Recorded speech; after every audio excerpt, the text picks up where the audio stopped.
Ngayon naman, silipin natin ang sitwasyon sa kabilang panig ng police line.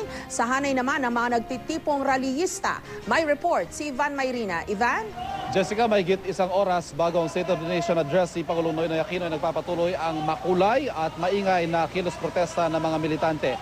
Jessica, just for context, ang ating pwesto ngayon ay yung inilalarawan kanina ni June na 100-meter distance from the barrier hanggang dito sa entablado ng mga militante. Nakikita nyo sa aking likuran, yan Jessica, yung sinatap na 10-wheeler truck. Yan ang ginagamit na stage ng mga militante at nakikita nyo, may siguro 200 to 300 meters ang haba ng kanilang hanay na ayon sa kanila ay umaabot na daw ng 12,000 pero ayon nga sa pulis ay nasa 7 to 8,000 lamang. Jessica, ang nagiging centerpiece ika nga ng kanilang protesta ay ang kanilang effigy na tinawag nilang Hold-Dapper King. Dahil umiinog sa dalawang paksa ang kanilang protesta ngayong SONA 2014. Unang-una ang pork barrel scam, pangalawa ay ang DAP. Yang nakikita nyo yan, makikita nyo ang mukha ng Pangulo na may nguso ng baboy, simbolo daw ng pork barrel scam, at yung mga katagang Hold-Dapper King with special emphasis on the letters DAP. Yan naman ang DAP na yumayanig ngayon sa Administrasyong Aquino. Ayon sa mga militante, ang DAP daw ay tila pang-hold up sa mga ahensyang pinagkunan ng pondo, ginawang savings at ipinamahagi sa mga gusto nilang buhusan na pondo ng mga proyekto. Nakikita natin, Jessica, sa ngayon, very festive ang isinasagawang programa ng mga militante. Salitang mga maiinit na talumpati at hinahaluan ng mga kanta ang kanilang programa.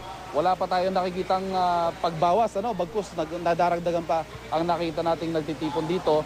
So far, nakikisama ang panahon. Kanina umulan ng bahagya, pero handa rin ang mga rally sa Jessica. May dala sila mga kanya-kanyang payong at may dala sila mga nakarolyong tolda na tulong-tulong nilang niro-roll out at itinatakip sa kanilang mga ulo dahil nga sa inaasahang pagbuhos ng ulan ngayong hapon. Pero umulan man, umaraw, patuloy daw ang kanilang kilos protesta.